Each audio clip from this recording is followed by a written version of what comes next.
Ocean lovers And from God that. bless America. Yeah, like I'm not crazy about God bless. And we sing God bless America. I It's mean, a I would. land where it's a I land would. where they tour.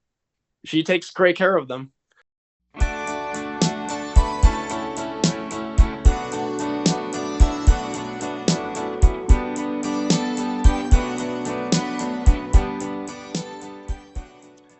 Hey everyone, my name is Jake, and welcome to the 31st episode of Good Timin. As always on this podcast, we're going to be talking all about one of our favorite bands, the Beach Boys. And today, after taking a brief 80s detour last week, we're going to be diving back into the band's early 60s material and covering the Beach Boys' second album, Surfin U.S.A. from 1963. So, as always with our album shows, we're first going to go over the album's history and background for anyone who isn't too familiar with the record and wants to learn more. And then we're going to discuss the individual tracks one by one and share our thoughts and opinions on each of them. Also, at the very end of the show, we're going to go over a few additional Beach Boys and Brian Wilson related recordings from around the time of the album's release.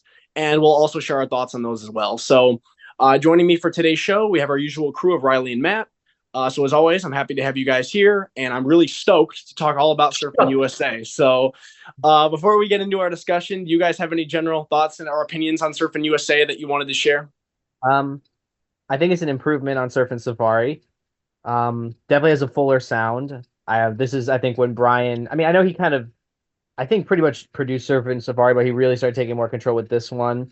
And I know they started recording a lot more at Western with this one, which I think also helped it sound better. Because like I think the first one kind of sounds a bit tinnier, and I think that's because that's how the Capitol Studios were. But I also think that kind of gives the first one a bit of that garagey vibe.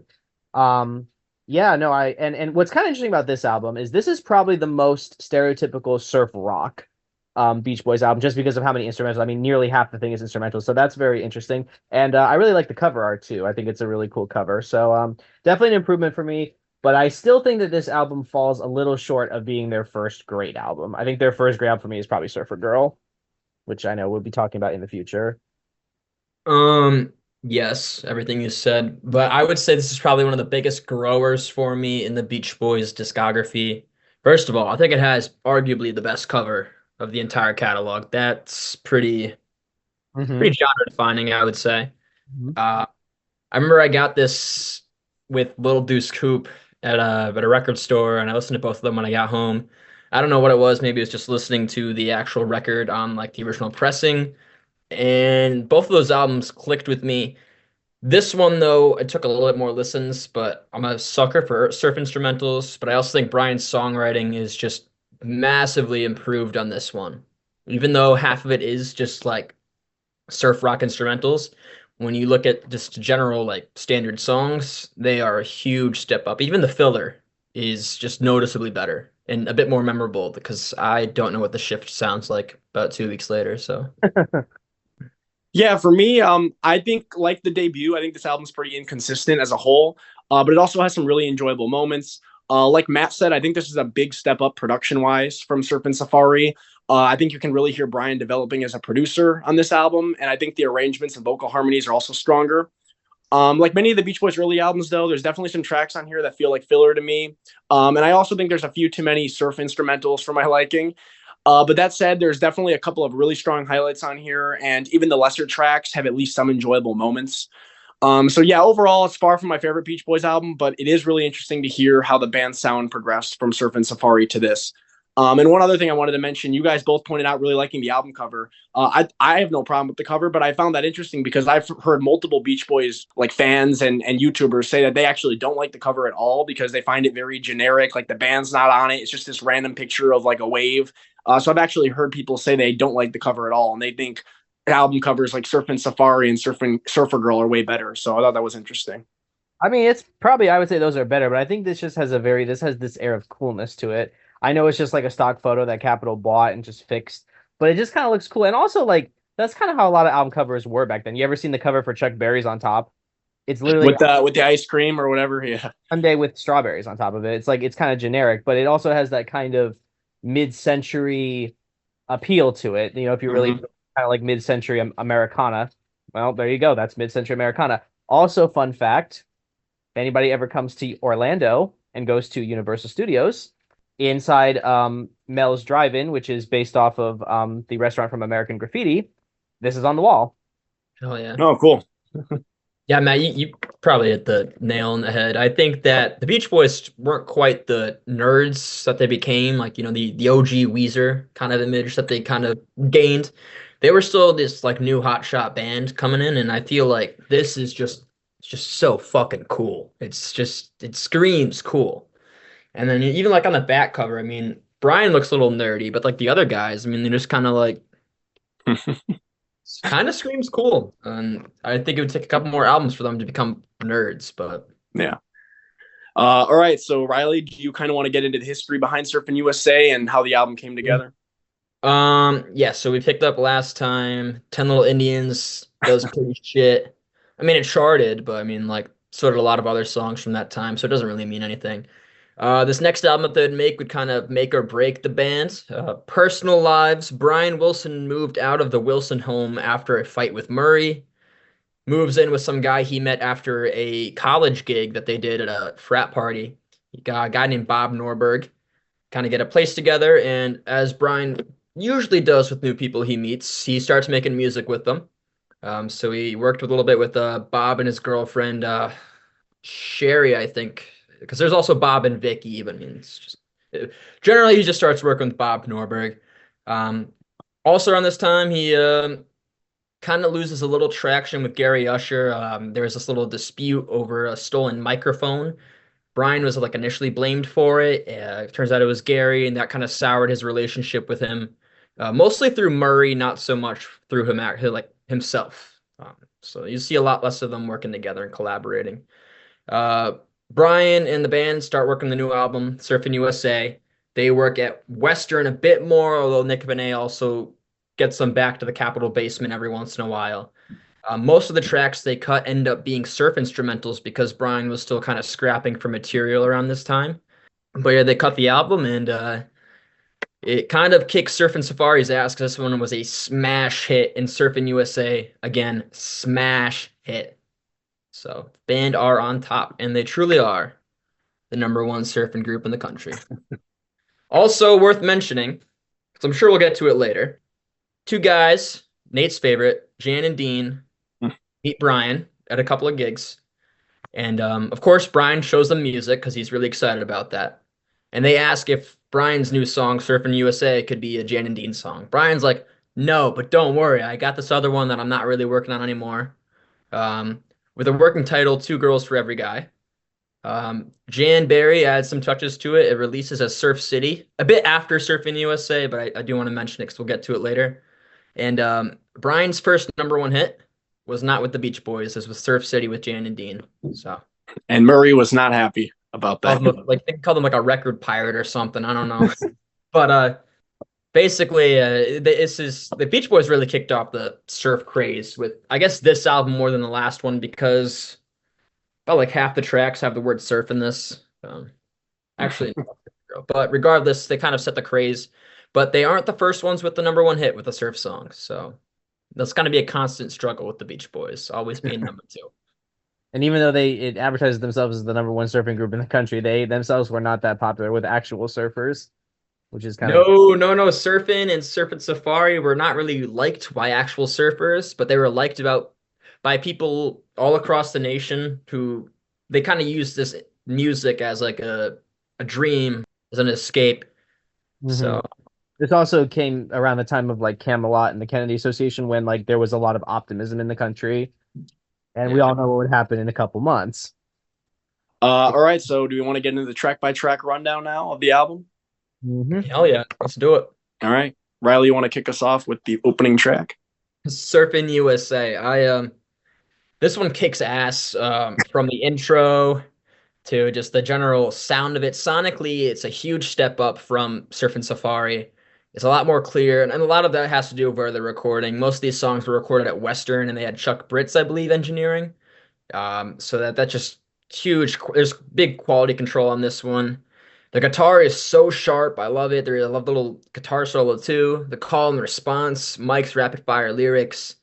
I think this one just shows Brian's arrangements getting way more tighter than they ever were previously. Like like he has it down to a science with this one. There's cuts and it's a lot more tight rather than the loosey goosey. I never saying that again.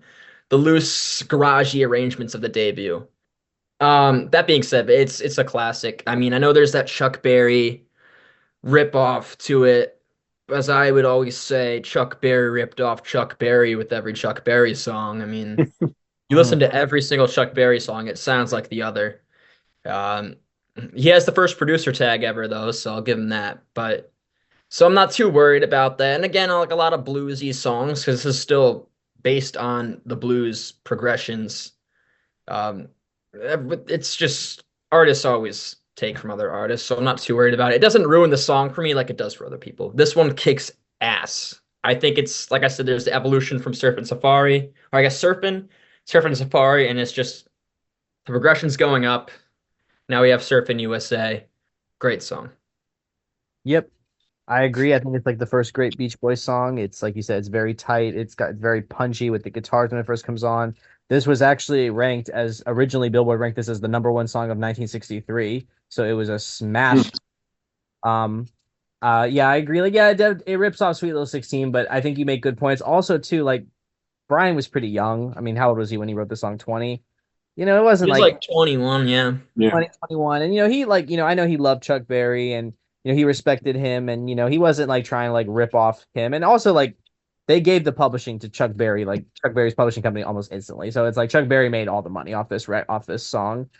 And allegedly he really liked it too. But yeah, I think it's like the first great Beach Boys song. What a way to start off the album. The way Mike sings it is great. The lyrics are great where it kind of, talks about all like the surfing spots and everything and all over Manhattan and Waimea Bay and all that. And it's just like you said, it just creates that picture of like, hey, look, if everybody had an ocean all across the world, everybody would be happy surfing and or across the country and everyone would just love it. And yeah, it's a great way to start off the album. And I think it's the first truly great Beach Boy song in the catalog.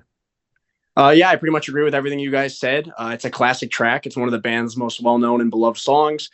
To me, this one really has all the elements that define the band's early sound. Like you have the group harmonies, the real driving guitar, the tight production, Mike's lead vocals, Brian's falsetto, and then of course the lyrics about surfing. So I really feel like this song kind of checks all the boxes, and I think that's why it's one of the songs that defines the band for a lot of people.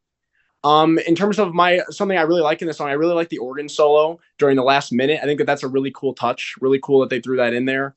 And yeah, I think it's one of the songs the band has to play at every concert because it's a song that everybody associates with them, and it really stands the test of time. And like you guys said, yeah, it borrows from Chuck Berry with Sweet Little 16, but I think Brian really made it his own. By making the lyrics about surfing and putting all these harmonies and great vocals on it and the organ solo. So really, the song stands out from the Chuck Berry song. So really great way to open the album, and it's definitely a classic track for sure. And as far as I've always known, especially reading Jim's book, Brian always knew that it sounded like Chuck Berry. I think that the argument of like stealing it came more so to like the credits that were from the publishers rather than Brian himself. Mm-hmm. Mm-hmm. I feel like the publishers just gave it to Brian and Mike. Yeah, that's why Jan and Dean, I think, try to convince him to give them the song because they're like, oh, well, we know Chuck and we can work something out with him. All right, number two on side one is Farmer's Daughter. I think this is, in my opinion, this is probably my favorite song from the album. I love the rhythm guitar on this. That's super punky. And something I don't understand why when Fleetwood Mac covered it, they didn't do that. Because, I mean, they kind of did it, but it was like the usual boring Stevie Nicks shit that you get. And then rather than that punk energy that you get on this one, and I also love the chord changes on it. I think there's a major seventh in there that might come from the harmonies, not the actual like guitar, but I still really like it. Harmonies are great on this one too. I think I really like Brian's falsetto on it. He's finally kind of fully accepting that falsetto part and singing it throughout the song. I think it's great. It's super punky, it's super energetic, and definitely kicks the Fleetwood Mac version's ass. Yeah, it's a very underrated song. I'm kind of glad they did choose it though, because they gave it a bit of a bigger audience. I know Lindsey Buckingham is a huge Beach Boys fan. But yeah, no, it's a great song. Like you said, the rhythm guitar is great, the harmonies are pretty good, and even the lyrics are pretty risque. It's like I have to plow your fields. And what's Well, that Matt, I about? didn't think about it like that until you said. Well, I kind of really didn't either until like I was just reading the Wikipedia article and it mentions that it's about a one night stand.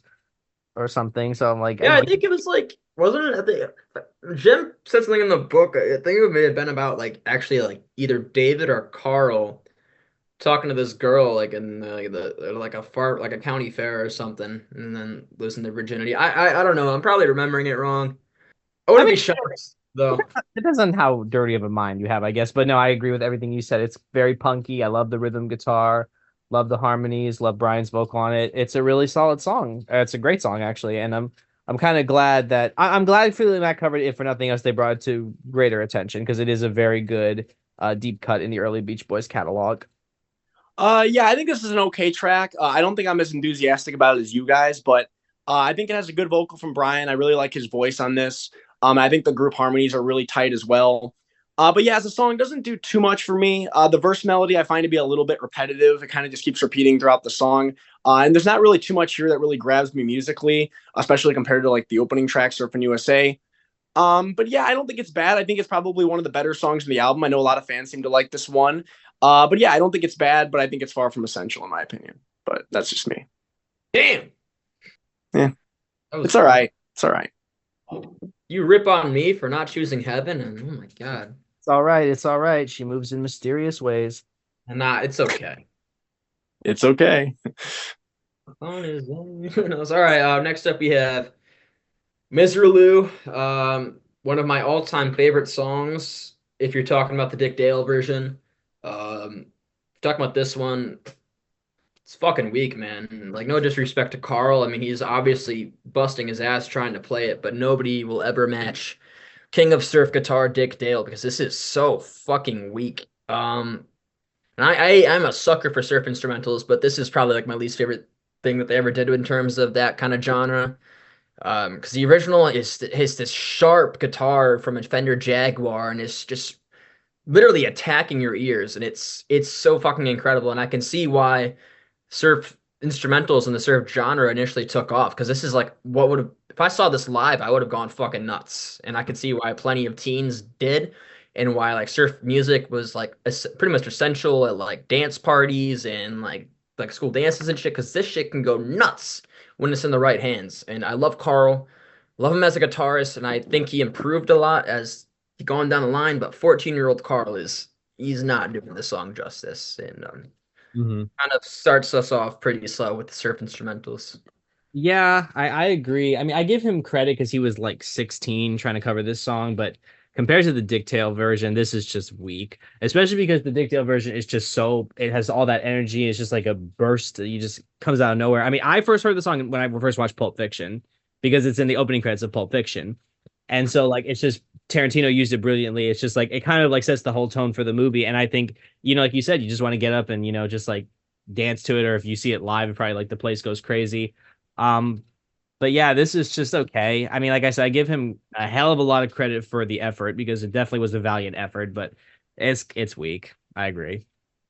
Yeah, I mean, I'm pretty much with you guys here. I think at best it's a competent cover. Like Carl plays all the notes, right? But it just doesn't have the power and energy of the original Dick Dale version. Like you guys said, though, Carl was really young at the time, so like props to him, for playing the notes properly and putting down a decent recording. But I mean, in terms of the energy, it's just not there compared to the original. And it's not even just the guitar playing, but just the arrangement too. Like the Dick Dale version has the trumpet on it and that piano. It just makes it a much more energetic recording. Whereas this one just feels very straightforward and it just doesn't really hammer into your ears like Riley was saying. So yeah, I mean, like many of the early Beach Boys surf rock instrumentals, this isn't one that I really ever come back to. I don't think it's bad, but it's just kind of there, and I would never listen to this outside the context of the album. So Yeah, it's kind of like you ever see like a fight like a fight and then you see like some scrawny kid go against like some giant bully. It's literally David versus Goliath, but David doesn't have the slingshot with him, so it's like never stood a chance. However, the next one, Stoked, is one of my favorite songs off the album. I feel like this is the Beach Boys doing a surf instrumental right. I think since I think he came up with the original arrangement on his bass of Hmm. the boom boom boom boom boom boom boom boom boom boom boom. I Okay. think that this one kind of fixes everything that Miserlou couldn't do. I feel like the energy was proper on this one. I mean, I think it has the benefit of being an original surf instrumental compared to trying to cover what is already like a massive song. I love the little stoked like in the middle of the song. I think it's cool. It's a bit repetitive, but like if you have the song in the background and you think of it more as like a live performance and just like a general surf jam, not surf jam from this album, but like surf jam. Um, I think you'll find yourself having a good time with this one. I really like it. I think the riff was pretty incredible from Brian because I don't think he ever really wrote with the stringed instrument. 'Cause piano is a stringed instrument technically, but you know what I mean. Like, so I'll give credit where credit's due. I really like Stoked. I think it has a lot more energy than Miserlou. Yeah, this one was kind of a grower for me. Like at first it was just like whatever, but like the more I've listened to it, like yeah, I love how it like kind of builds in energy as it goes on. Like whether they get more excited with a stoked, it's like stoked, as it goes on. And yeah, I think the bass line is great, and it's a pretty cool instrumental. I will say though, and I know I've mentioned this before, but I still want to know how the hell they used this song in that damn musical. It must have just been like intro music or something. Because like, why would you pick this piece to put in a Broadway show is beyond me. But yeah, no, I love I love the riffs and everything. I love like how he kind of builds the energy, and I think it's pretty fun. So I enjoy it. Yeah, I mean, I know Riley really likes this one. He said before on previous episodes. I don't really find it that interesting personally. I think it has a decent groove to it, but I feel like once you've heard the first 20 seconds, you've kind of heard the whole song. Like it just kind of keeps looping. The whole like stoked thing, I guess that's kind of fun. Like how you said, Matt, how like it kind of increases in intensity as the song progresses. But yeah, this one doesn't do much for me. I think there's a few nice little like guitar moments towards the end of the song. But there's just not really enough here going on musically to warrant any like repeated listening from me. So yeah, I don't really find this one that compelling. I think it's fine for what it is on this album, but like it's not something I ever need to really listen to outside of the album. Damn. I mean, this doesn't come as a shock to you, Riley, right? I mean, No, but it's just Remember when we did the Beatles thing and then like we all chose Stoked over Chains except for Jake, and Jake's like I don't really like Chains, but I don't like surf instrumentals either. well, again, let me clarify. I don't like what I consider weaker surf instrumentals. And I don't find this that interesting. Where like, I mean, some of these Dick Dale recordings I was listening to today, like those are like really energetic and cool. Where like this just feels like, like just kind of just chugs along, like it's whatever. Like I don't know, just doesn't grab me at all. fair enough. Next up we have Lonely Sea, the only Usher and Brian co-write on the album. The only ballad Not too. really. What? Is that the only ballad as well? Yes, this is also the Beach Boys' just first released ballad too, which is pretty notable because I feel like that's where Brian really shines as a songwriter is in his ballads. Mm-hmm. However, interestingly enough, Gary wrote the music and Brian wrote the words, which was came as a complete shock to me because I see this as like a classic Brian Wilson chord progression. Yeah. Gary Usher wrote that one. But I think that's kind of where you see Gary Usher's influence on Brian as a songwriter is like almost right here in terms of like how Brian would approach the song rather than just going for like a simple 1-4-5 chord progression. So I think that's pretty cool. But I do think the words are like really incredible, and I really like the vocal performance on this one. I think Brian has a haunting vocal. I really like that spoken word part too. And I think if I didn't like this spoken word part, I probably wouldn't like other spoken word parts in other songs. I feel like this is a good way to like introduce that concept, especially to Beach Boys fans. But yeah, this is probably the highlight of the album pretty easily. It's just a really haunting song, very beautiful. It sounds a little more stripped back. I think this was recorded way earlier compared to their other songs. Because this was like one of the first writing for one of the first songs Gary and Brian ever worked on together. I think Gary just had the melody already written out, and then Brian came up with the words. Yeah, this was like from I think originally on the demo tape, and then I think they just re-recorded it. Yeah, I think they recorded at a Western. Yeah, or So yeah, it has that like lower like sonic quality to it, but it's an incredible song, and no amount of like engineering setbacks could probably like make the song bad for me. It's just great songwriting. yeah, I agree. I think it's a very beautiful, evocative track. I love like the opening, like with the guitar, very subtle and beautiful. The lyrics are really, really good. I think it's a great metaphor, using like the vastness of the sea as like a love that, is going to fade away. I like the spoken word too. Spoken word is very hit or miss for me in general on songs. I think it can either be really good or really cheesy. This falls for the pretty good part. Harmonies are great. Brian's vocal is great. It's a beautiful song. My one gripe with the song, and it has nothing to do with the song itself, but the movie, The Girls on the Beach, when this was used in that movie, has probably the worst day for night scene I have ever seen in major Hollywood production. It was so clearly shot in the daytime, and they made it look such shitty nighttime. It's unreal. And this is a movie from Paramount Pictures. So a major Hollywood studio did such a crappy job. I'm just shocked. But other than that, great song. Like if you haven't seen it, it's terrible. Yeah, so this song is one of the highlights of the album for me. I think it's like Riley said, it's a very haunting early ballad. And I found it interesting, yeah, that it was written by Gary Usher, because I remember last year or when we were doing our first season, we've talked about the song before, and I remember we were all, I think, under the impression that this was a Brian Wilson ballad. So to find out that Gary Usher really wrote the music here is really interesting. But yeah, I really love Brian's vocal on this, like you guys said. I think it really elevates the song. I'm somebody that I've said before, I'm not always crazy about the spoken word stuff. I don't really mind the spoken word on this one. I think it is maybe a little bit cheesy, but then again, I like some of the cheesiest crap this band ever released, so I can't really comment on that. So, but yeah, I mean, I think the spoken word is fine, and I also really like the arrangement of this song. It's very soft. I think it suits the song well, and the backing harmony is really pretty as well. So it's really well arranged. I will say it is maybe a little bit out of place on this album. When you look at some of the other tracks on here, it's mostly up-tempo rockers and like surf instrumentals.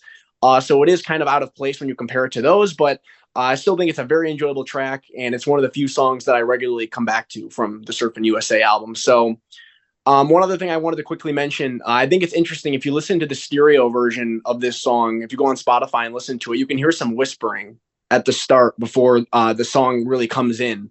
You can hear some voices. I don't know if it's in the left channel or the right, but you can hear some whispering. I thought that was interesting. I don't know if that's them in the studio or what that is, but I've always thought that was interesting.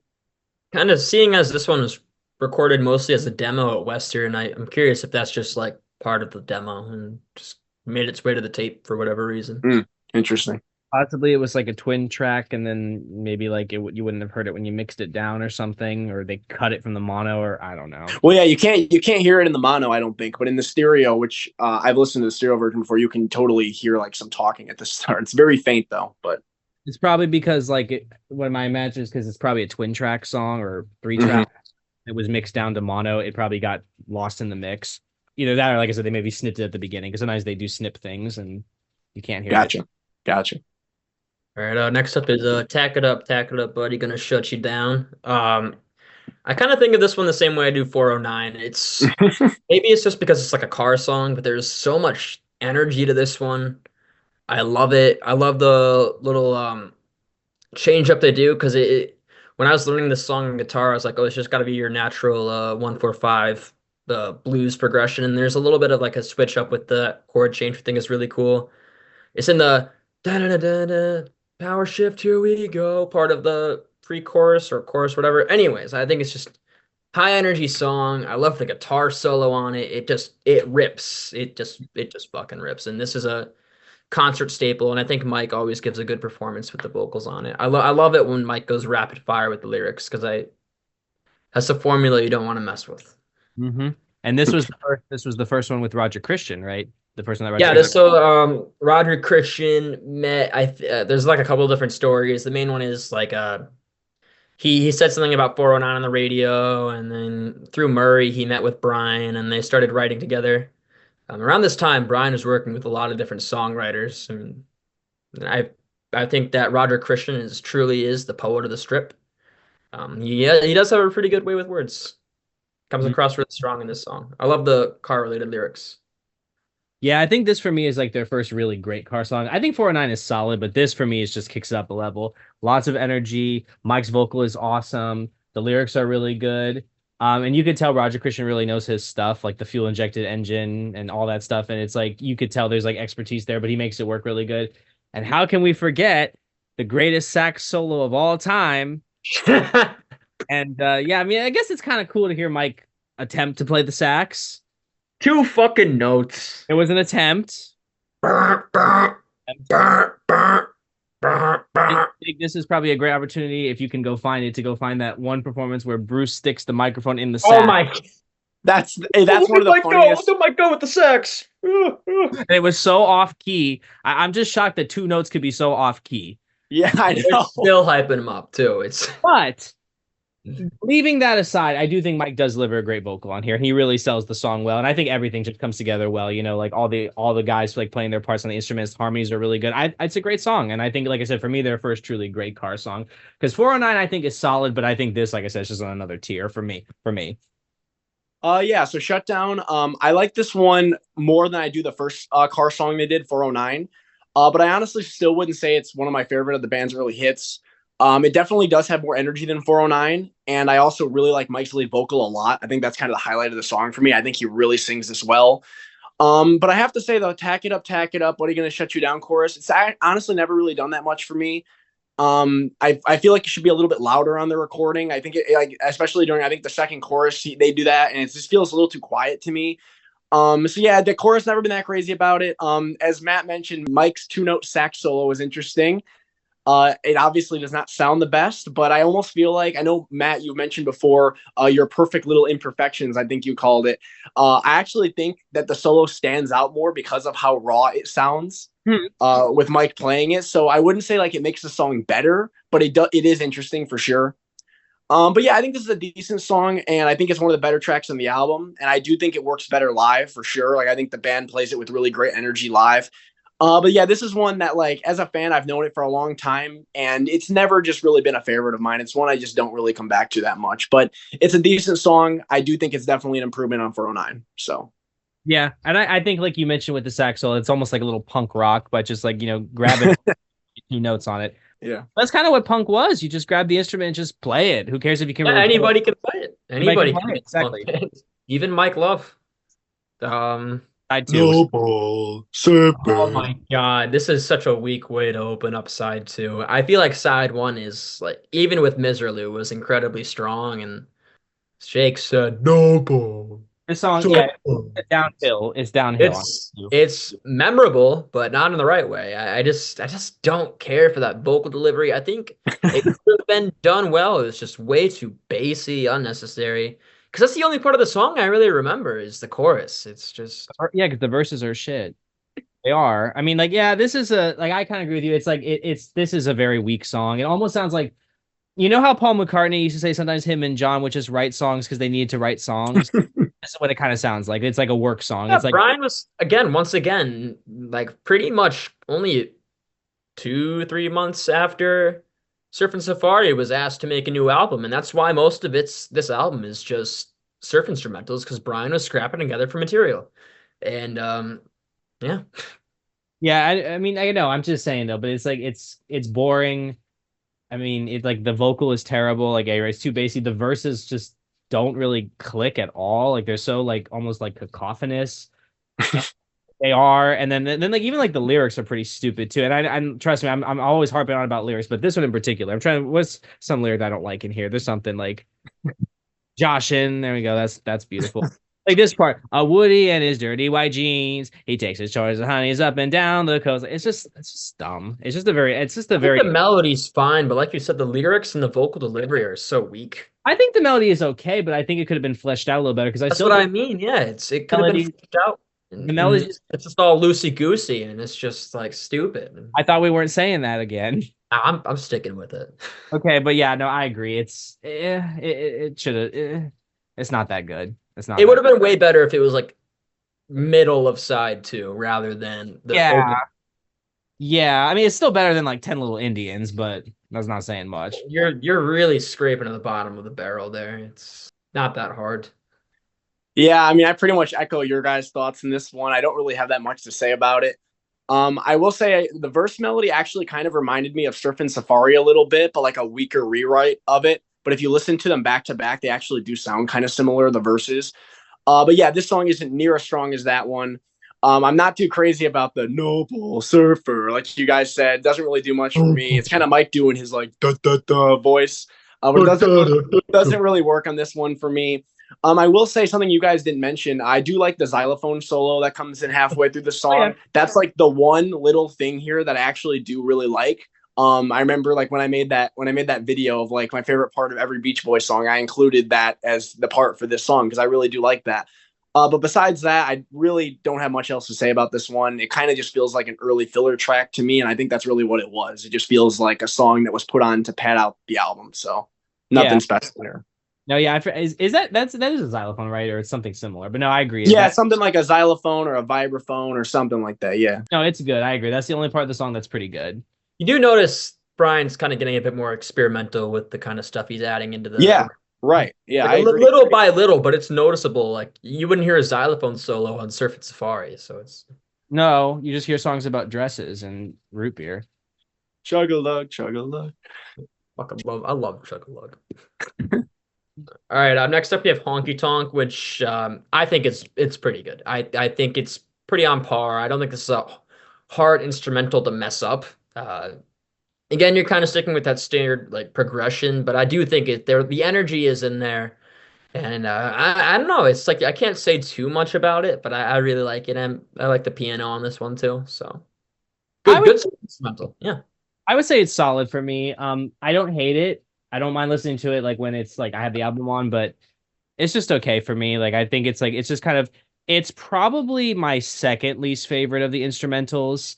Because it's I think it's definitely better than Miserloo in the sense that it has a bit more energy. Oh no, I'm sorry. It's probably my third least favorite because there's another one that isn't that good either. That's later. I forgot about that one. But yeah, it's kind of in the middle of the pack for me as far as the instrumentals. I don't mind it. It's fun to listen to. Fun to listen to it. I have the album on, but I wouldn't choose to put it on. So it's just kind of there for me. But it's definitely a better showing than Miserloo and one that is coming near the end. Oh man, you don't like that one? Oh. Well, I like one of them. I don't like the other one. Yeah, I don't really have too much to say about this one, to be honest. I don't really find it that interesting. I do like some of the guitar playing, like in the last minute or so of the song. But again, it's not like anything that I feel I need to hear again. It's fine in its place on this album, but it's again, I'm never going to listen to it outside of the album. So it's fine for what it is, but it's not something I need to really come back to. I would listen to it outside the context of the album, but I will admit it's much better in the context of the album. Yeah. Yeah. Mm-hmm. Like I said, it's very middle of the road for me as far as the instrumentals It's go. just a standard instrumental. I mean, I'll admit it's pretty much just like padding. It's like you're just Yeah. padding out the 26-minute runtime. Like Well, it really. doesn't piss me off. Let me say that much because some instrumentals I've gotten very pissed off with. Mostly because of placement on the album, though. I'll be very honest. All right, next up is Lana, and I love this one. This is a fantastic song, but it was ruined for me when somebody, I'm not actually sure who said it, is either like on Reddit or one of you guys, forget, said it sounded unfinished, and ever since I've never been able to unhear that. Fuck you, Mhm. man. Because ever since you've said that, it's like, okay, yeah, it is a bit unfinished. Wouldn't have noticed that. I mean, I thought it was just a charming minute, 45-second song. Like, great song. I love it. Wait a minute, there's no bridge on here. Yeah, it's just the verses a couple of times. Like, thanks a lot. I think it is a great song. I think that once again, Brian Wilson is fucked over by timing and the fact that he needs to release an album pretty much ASAP. Because I feel like this song would have been excellent if it was a bit more finished. It's a great song, but it would have been one of the best early period songs if you added a bridge, pad out a little bit of the arrangement, add something in there. And I still love it as is, but I feel like it also could be better. Okay, Thanks. let me be a bit more charitable with it. I do think it's a very charming, pretty song, and I do think Brian sings it well. My issue I've always had with it is just I actually don't mind the lack of bridge doesn't bother me as much as like I think the lyrics are just very repetitive. I think that the lyrics should just been fleshed out a little bit more. Flesh out the lyrics a little bit more, and like you said, tighten up the arrangement. And I think it's a very, very great song. I just think, like I said, it just needed a little bit more time. But as it is, I still think it's one of the better songs on the album. I think it's very charming. I think Brian sings it well, and I have no problem listening to it. I just wish it was. It's just the song that could have been for me. You know what I mean? It's like the one that got away. That's how I feel about it. Yeah. Yeah. So Lana, I've heard this song described before as like a lesser farmer's daughter. Personally, I think it's actually kind of on the same level as that song musically. I would say Farmer's Daughter sounds better production wise, but this one musically to me is about kind of the same thing. They're both pretty repetitive. The verses kind of loop, and there's not really a whole lot that I grab onto musically on this track. I do think Brian's vocal is stronger on Farmer's Daughter than it is on this one. I'm not super crazy about his vocal on this one. I think it's fine, but I don't think it's one of his best vocals. But I do like the little instrumental break on Lana with some guitar, and I think I hear maybe a little bit of xylophone or something in there, but I do like that.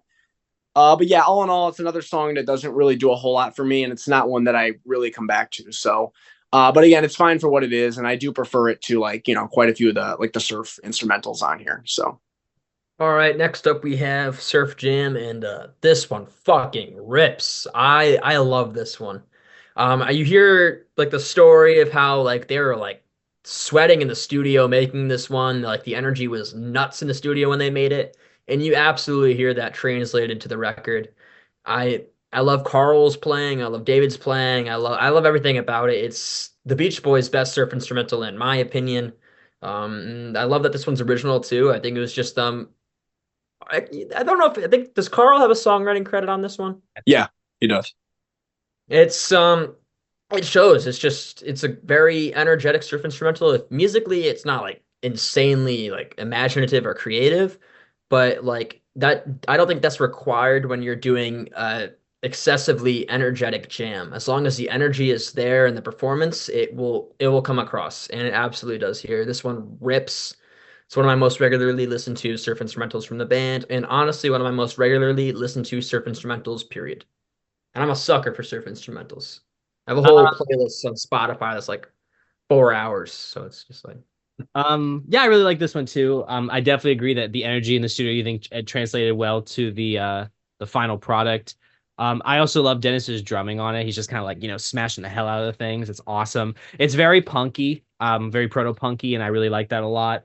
And yeah, I just really like the energy of the song. And like you mentioned that maybe melodically or like, musically it's not really that complex, but I think this is a song that you don't really need that. This is a song that it's more about the vibe, it's more about the energy, and I think that comes across very well. And I really do enjoy this song. And this is definitely for me my favorite surf instrumental on side two. yeah, it grew on me. So it used to be Stoked, but now and then it was this one. And I love the opening part where they're like, 1, 2, 3, jam. Damn. Yeah, it's awesome. No, I love it. Straight And out of a punk show. I think this is one that would be really cool for a punk band to just do live on stage and just like rip. Yeah, so I'm kind of with you guys on this one. Even though I'm not like a huge fan of a lot of the early Beach Boys surf rock instrumentals, I do think this is the strongest one on the album. I think it has really good energy to it. And I think Carl plays really well on this. It's cool to hear his guitar at such a young age. He sounds really good. And it's cool that he's credited with writing this as well. I think that's really neat. One of his first writing credits. I wouldn't say it's something I would regularly like revisit, but compared to the other instrumentals on here, I do enjoy it quite a bit. And yeah, I think it's enjoyable. I can see why Riley really likes it and comes back to it. So it's a solid instrumental. Mm-hmm. I know All you're not. right. I know you're not huge on those kind of instrumentals, but I'm glad you were able to find some Yeah, enjoyment. well, I think this one, like Riley said, I think it has the energy. Like the energy is there. It's also an original. Again, it's not like it's not super distinctive from like other surf rock instrumentals, but like it's played well and it has the energy that I feel some of these instrumentals, like for me, like Stoked, lacks. So All right. Next up we have Let's Go Tripping. I really like this one. I think that compared to Miserlou, this is like a surf instrumental cover gone right, similarly to Honky Tonk. I think it's probably my third favorite surf instrumental on the album, next to Stoked and Surf Jam. It's my favorite surf cover. I think the Dick Dale version kicks this one's ass. It's really hard to beat. Like I said, the king of surf guitar. Like Dick Dale had such a recognizable guitar tone, very trebly, very sharp in your ear, attacking you. But I think the Beach Boys do a pretty good job of covering this one. I feel like compared to Miserly, which has like an iconic guitar part that's super hard to replicate perfectly, I feel like this one it was a good cover, and I feel like it's earned its place on my Beach Boys playlist along with the other surf instrumentals that I like. Um, I mean, obviously it doesn't beat Dick Dale, but I feel like it's a really good performance, and I can see them doing this one live a lot back in the day. So, and actually doing a good job. So, I think it's okay. I think it's solid for what it is, but I think it's another one that I think just kind of falls in comparison to Dick Dale. But I definitely think it is a lot better than Miserlou, and I don't mind listening to it in the context of the record, but I probably wouldn't put it on outside the record. I will say though, I do think this one was a lot better live. I think when they performed it live, it had a lot more energy and it came across really well. So it's kind of just okay for me. yeah, I'm kind of with Matt on this one. I think I'd enjoy it a little more if like the Dick Dale version didn't exist, but hearing that version, I mean, this just does not compare. That version just sounds so much more raw and energetic, and I really love like Dick Dale's guitar tone on that. And then he has that cool sax solo on there as well, so I really like that instrumental a lot. But yeah, the Beach Boys version, like it's fine, like they play all the notes right, and It's definitely not my least favorite instrumental on the album, but yeah, I think the Dick Dale version kicks its ass. So not one that I would come back to outside of the album, really. But I think it's a decent, okay surf rock cover. All right. Jake, didn't you say you saved the Dick Dale version on I Spotify? sure did, man. I like that It shit, man. rips, When right? that And it, sax solo came in, I'm like, okay, this is freaking fantastic. Like, yeah, it's great. Dick Dale fucking slaps. Hmm. So Finders Keepers. I Losers, weepers. This is a similar case to what was that song I talked about last week? Fuck. The fact that I don't remember it's kind of sad.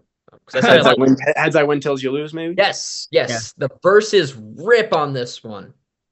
The chorus doesn't. I It love almost my again, like you have that like rapid fire vocal. I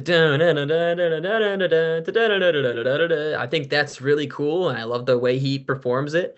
And I love the verse melody. I think that part it hooked me in originally, and then you get to the weak ass chorus. Finders keepers, losers weepers. It's like the most novelty song they could possibly think of.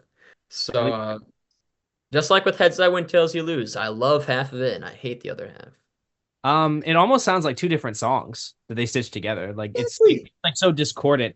I kind of agree with you. Like I think like I like the opening. It's promising. I agree. Like I think the verses are solid. You get to the stupid chorus and the song is just ruined. It's just such a bad chorus. It's like, my Lord, what the hell were you thinking putting this together?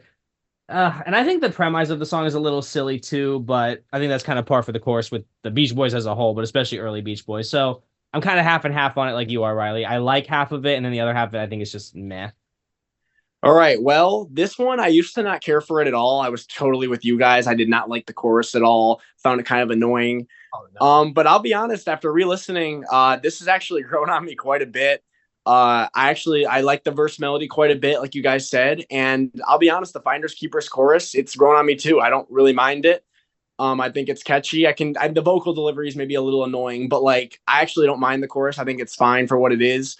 I can definitely see though why some people find this one annoying. I definitely did for a while, but I actually think it's one of the more memorable tracks on the album, and I don't think it's near as repetitive as some of the other tracks on the album as well. So it's definitely the biggest surprise for me re-listening to this album because like when I look at the track list of Surfin U.S.A. and I see this one, I just think like, oh god, that one. But then when I re-listened to it, today, I was like, damn, I actually like this like quite a bit more than last time. So I don't think it's bad at all, honestly, but not a highlight of their catalog by any means for sure.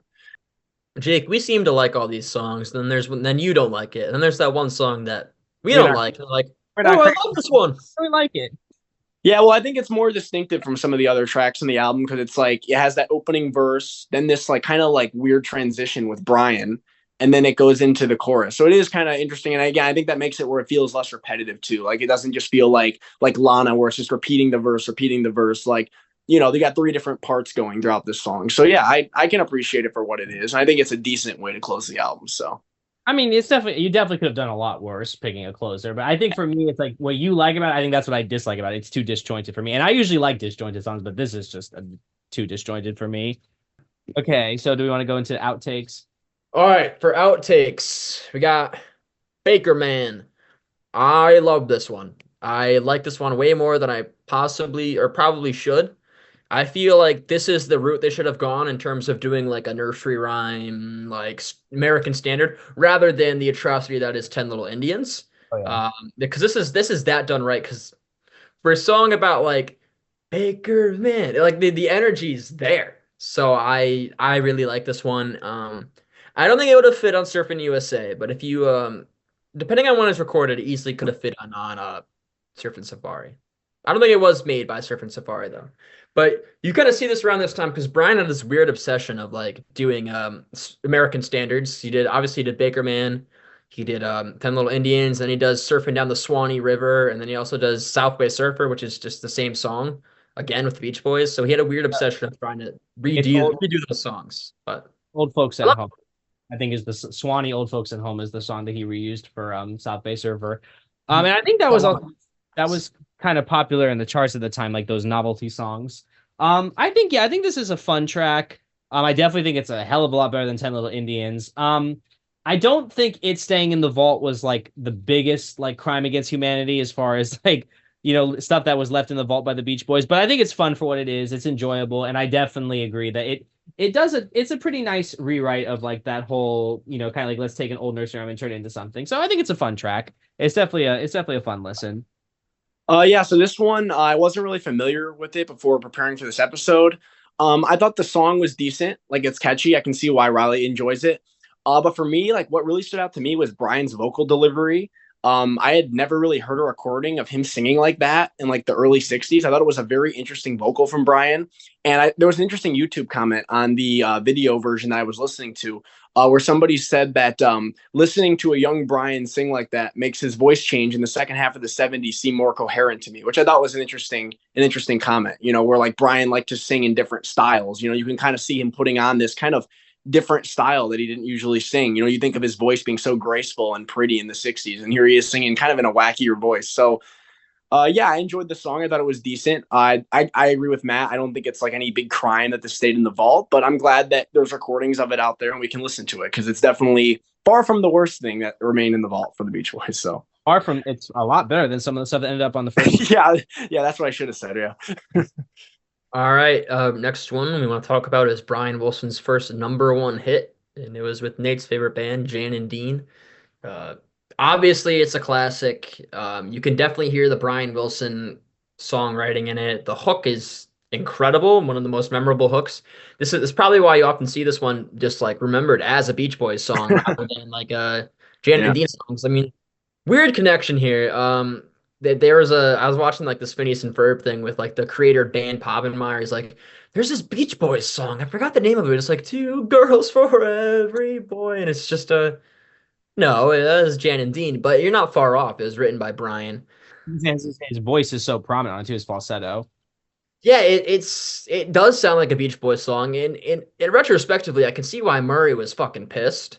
But I honestly don't think I do really like the Jan and Dean's vocals on it. I think it does fit them really well. I'm glad it gave them a bit of a career resurrection because Jake and I both know, I don't know if Matt knows, they had a really good album in like 66, or I guess it was, I don't know if it was released. I don't know their release history. That if they stopped and were just like another fad, we wouldn't have gotten a couple of more other great songs that came after. Hmm. As for Surf City, though, it's a classic. I love the chord changes on it. It's Brian evolving as a songwriter with melody.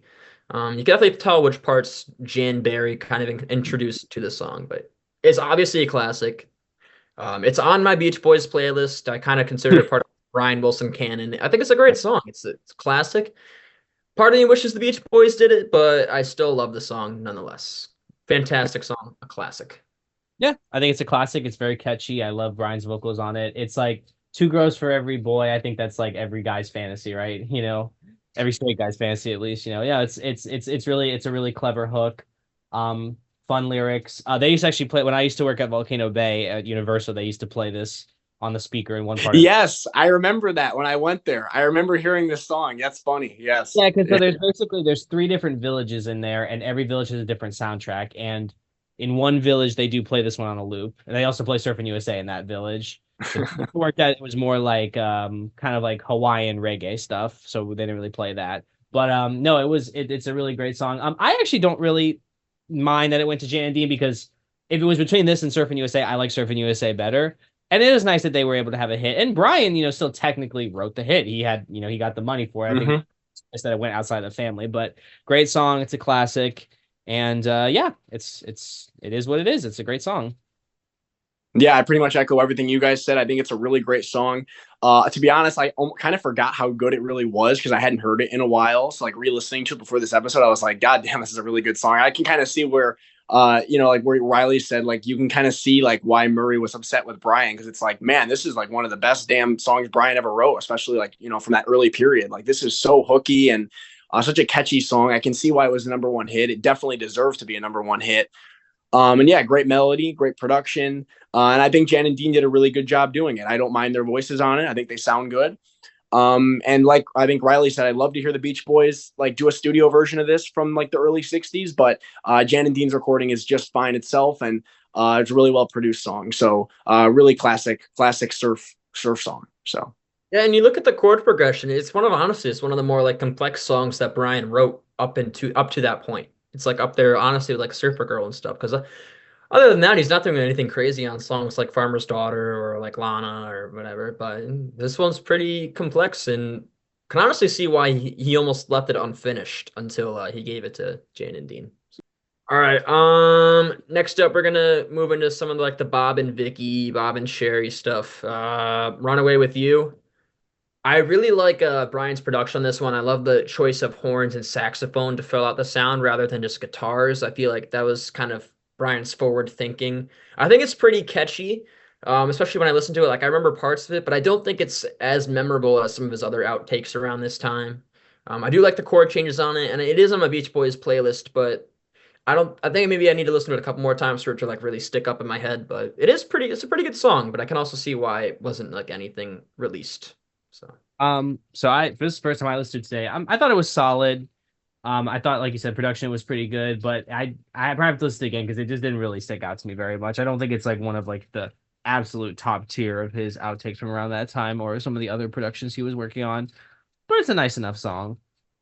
But I do want to talk about Gonna Hustle You, which was another Jan and Dean release. However, this one started life as a Bob Norberg and Brian Wilson song. Went through like a couple of different like title changes, lyric changes, because I guess like the topicality was like taboo or whatever. I mean, it's the Yeah. fucking early 60s. I really like the chorus on this one though. It's like, ooh, ooh. I think that was really cool. Yeah, again, it's pretty great songwriting from Bob, or not Bob, Brian, Bob Norberg. I mean, they didn't release a whole lot of material together, but like the stuff they did release was I really like this one and the production's pretty good. And I like all Um, the versions. the version I found, I don't know if this was the right one. It was like it's kind of with Brian singing lead. Yeah, that's the one I listened to too. I, Yep. yeah, I thought it was kind of It's interesting. all the same song. It's very interesting. It kind of had almost like a punky kind of vibe to it. I liked like how like I think I was at the bass or something like that was pretty cool. I like the chorus was pretty good and like the lyrics were pretty definitely very provocative for their time. Yeah, I thought it was pretty enjoyable. But I can also see why it maybe wasn't released. I think it was maybe just a bit too out there for the I time. think the official release by Jan and Dean was like something I have to look it up again. Yeah, Is it I remember reading it too. Yeah, it's a different title, but New I Girl forget. in School, I think it's called. It's Oh, something school. Yeah. that Yeah. song. You know what that song was used on? So that song was used in an episode of The Monkees called Monkeys at the Movies, where they're filming a beach movie, and it's Bobby Sherman is in the episode. This is like before he became Teen Idol, and he lip syncs to a recording of it. That's like it's like a cover of that song, which is kind of interesting. Matt, I'm glad we have you. Why? If I just dig up this obscure stuff. Yes. But that's how New Girl is because as soon as I'm like I remember that because when I was really into the Monkees, I used to read like those Monkees like trivia websites and like they talked about that there was a Brian Wilson song in the show. That's the song. Matt's our monkey man. The official Good Timin monkey man. Yeah, gonna hustle you. Yeah, I listened to the Brian version that was on YouTube. Yeah, I thought it was all right. I only listened once, so I feel like I have to re-listen to really comment much more on it. But it didn't really stick with me the one time I listened to it. And yeah, I just read that ended up becoming a Jan and Dean song, which I thought was interesting. But I definitely recommend listening to the Jan and Dean song because the chorus is really good, and I love the falsetto on it. Yeah, but I could also see why Brian just like didn't bother releasing it. He yeah, worked really hard on it though. Like he there is like I remember reading in Jim's book, he's working on this one for like months, and like constant rewrites and stuff. So. And then do you want to talk about Surfer Moon or Punch Yes. Line? So the next one, I mean, we're gonna talk about this one next week, anyways. But this is like a monumental song in Brian's canon. The Summer Moon, Surfer Moon. It started off as the Summer Moon, I believe. Um, and this was the first song that Brian completely wrote, or not the first, it's probably the second next to Surfer Girl that he completely wrote, arranged, whatever. But in terms of like release, this was the first one that he wrote by himself, produced and arranged by himself. And he had a couple of different versions out there. You have the version with Vicky Hale. I think it's like the popular bootleg of like the original like backing track with the orchestration on it, which is pretty like monumental in Brian's canon. Then you Yeah, have the Bob and Sherry one, which is also there. a I lot think more, it's a great song. a lot more It's stripped back the Bob and Sherry version, and also yeah. had crickets at the beginning, which I don't know. Do you know the story they behind? recorded that in the I think the Wilson home. Yes, they did. It was I think he took Judy's not Judy. Who was the one that ran the fan club? Do you remember her name? Jody something. Cody something. He held her legs as she had the microphone so they could get the crickets, I think is how he did it. Yeah, I think I remember reading that in that Catch a Wave book, I think a while back. Yeah. Jim put it in his book too. But yeah, like monumental recording. I love the chord progression on it. I see it almost as like a similarly to how I always said like Surfin USA came from Surfin Safari, which came from Surfin. This is kind of like we have like the Brian's Ballads timeline, which starts with Surfer Girl, and then now you have Surfer or Summer Moon, and you see that progress into what we'd get in like Pet Sounds. I think it's a great song. I love the chord progression. I love the lyrics. And I love all the versions. I especially like the one with the crickets. So that one's just it's so homey and like stripped back and stuff. I love it. Great song. I'll go more into detail about it next episode. We talk about Surfer Girl, but yeah, beautiful song. String arrangement is gorgeous. Lyrics are really good too. This is one that Brian did a great job with the lyrics.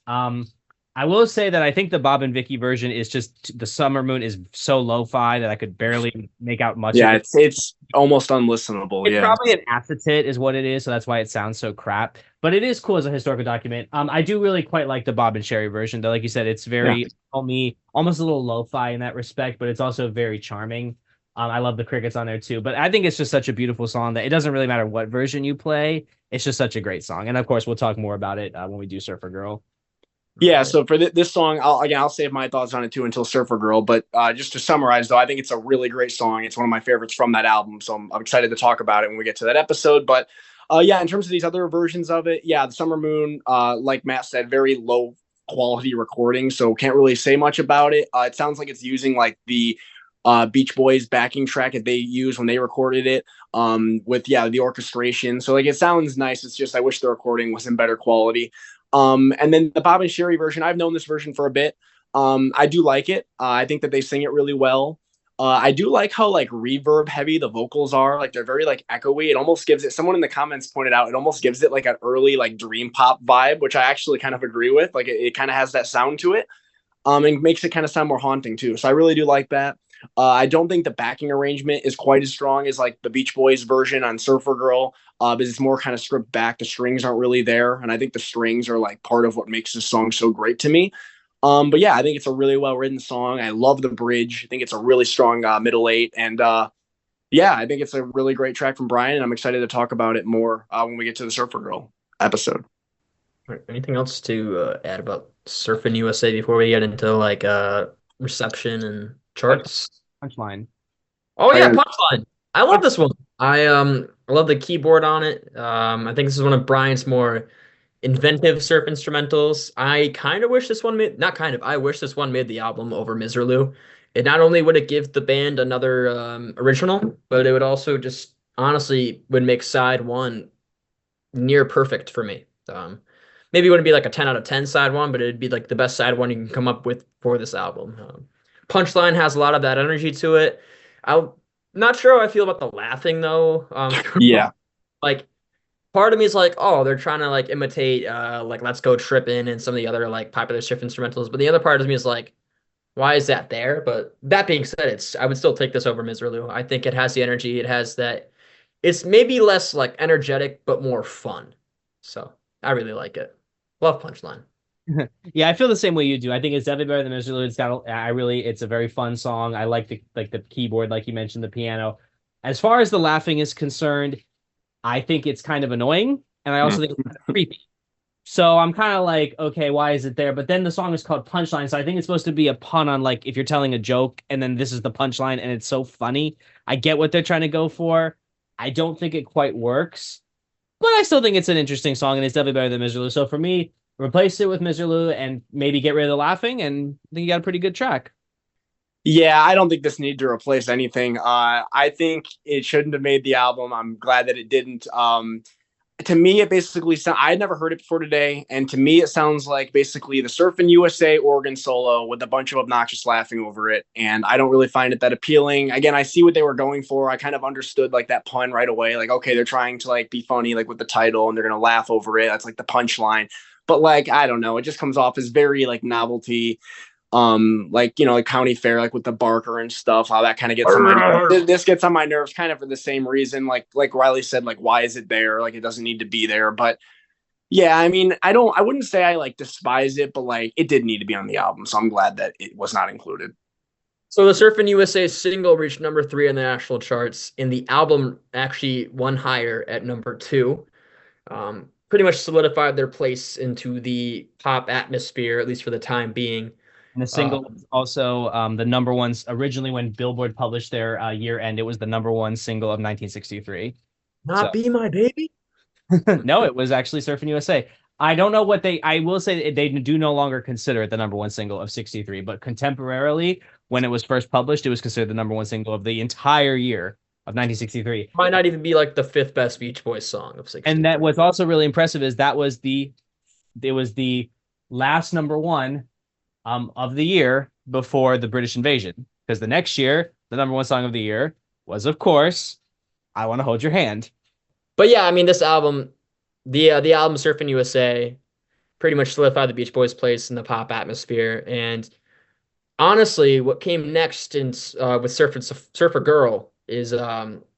because of the success of Surfin' USA, Brian gets a lot more creative control with the band. Obviously he starts recording at Western, yeah, and it's out during this album right here. But Brian Murray argue with Nick Venet and pretty much all the Capitol executives, and then Brian gets pretty much complete creative control over the band for what they do next. Also, the Beach Boys themselves as a group start a tour of the Midwest pretty soon, and they did a large number of locations, and you get a lot of like fun stories that I'm sure we could probably talk about a little bit next week. But things are kind of moving up for the band. Brian gets more creative control. Pretty soon he's going to discover a guy named Phil Spector. Then, yeah, rest is pretty much history. General thoughts on Surfing USA, guys? Kind of what I said at the beginning. I think it was definitely an improvement from Surfing Safari. I definitely think you can hear Brian getting some more creative control. The sound is getting a lot richer. You start seeing more of the double tracking. You have songs like Lonely Sea that kind of point to where we're going to be going in, years to come. I think you have Surfing USA and Shutdown, two great songs right there. The filler ranges from okay. I mean, like I should have said, the deep cuts range from like fillery to pretty solid. I think it's a solid album, but again, I think it does fall a bit short of me as being like a truly great LP. I think, as I said before, their first great LP comes next go around. Matt, if you don't mind me asking, and I'm going to ask Jake this too, Surfing Safari or Surfing USA, which one would you rather listen to? Oh, Surfing USA all day, any day. Because like I said, I think Surfing Safari, I do like some of the novelty songs on there, and I do think there are some songs that do just give me a lot of pure joy. But there's just some clunkers on that album. I mean, obviously, we all know how I feel about 10 Little Indians. And then you also have like Heads You Win, Tail I Lose. That one's okay. Moondog is okay. The cover of Summertime Blues is not that good. And then The Shift is just like a nothing song. It's like you forget about it as soon as it's done. Whereas this, I feel like there's nothing on here that like first of all, there's nothing on here that for me is as bad as little 10 Little Indians that like, it's just like I'm like bitch eating crackers with. But also too, I just feel like I said, I think it's just a very fun, solid listen. So Serving USA easily for me. Yeah, I mean, to echo my thoughts at the start and kind of what Matt said too, like I think that this album, like it is definitely inconsistent. There's definitely some tracks in here that are fillery, a lot of instrumental tracks, which some of those, some of those are okay. Others, I think we could do without. They're not as strong as the songs that they're attempting to cover. But yeah, I think overall, like it really shows Brian developing as a producer. You definitely a big step up if you listen to this album back to back with Surfin' Safari in terms of the production and the way these songs sound. They're much tighter. And just the production overall is better. And you have a lot more experimentation, like with the xylophone solo and Shutdown with the saxophone solo. So there's just a lot more going on here. So, but to answer Riley's question, they're very close for me. I will say Surfin' USA I prefer for the fact that Lonely Sea is on it. If Lonely Sea was not on Surfin' USA and it was another just surf instrumental, I might lean Surfin' Safari. So yeah, that's where I'm at there. But they're very kind of close to me in terms of like, they both have some filler, they're both inconsistent, but they also have some really strong highlights as well. So Yeah, I think I'll Surfing USA without a doubt. One of the biggest grovers for me in their catalog. I love the standard songs on here. I think there's a giant step up in just general songwriting from Brian and the instrumentals. They're they are a great set of filler, honestly. Like, I mean, well, personally, I don't like view them as filler, but I mean, that's exactly what they are. They are meant to fill out the space in the album that they couldn't create just real songs for, but I still love them. I feel like minus Miserloo, the energy is definitely there, and this is their most straightforward surf album, and I'm a big fan of the surf genre, so I love it. And I also appreciate what it meant for Brian as a producer and just general artist, is showing his evolution as a songwriter. And I feel like this without these two, we wouldn't get what is arguably not arguably is in my top five Beach Boys albums, Surfer Girl. So Yeah. that's where we're going next week. So thank you everybody for listening to this 31st episode of Good Timin. I hope you all enjoyed the show. I had a really great time discussing Surfin U.S.A. with you guys, and I'm looking forward to covering some more of the Beach Boys' early albums and recordings in the near future. So, as always, if you like this podcast and want to hear more, feel free to subscribe or follow wherever you're listening. We greatly appreciate the support as it motivates us to make more episodes in the future. Also, as a reminder, the Good Timin podcast is available on YouTube, Spotify, and Apple Podcasts. So there's plenty of different places to listen and keep up with the show. So thank you again, everybody, for listening, and we will see you all next time. Bye-bye.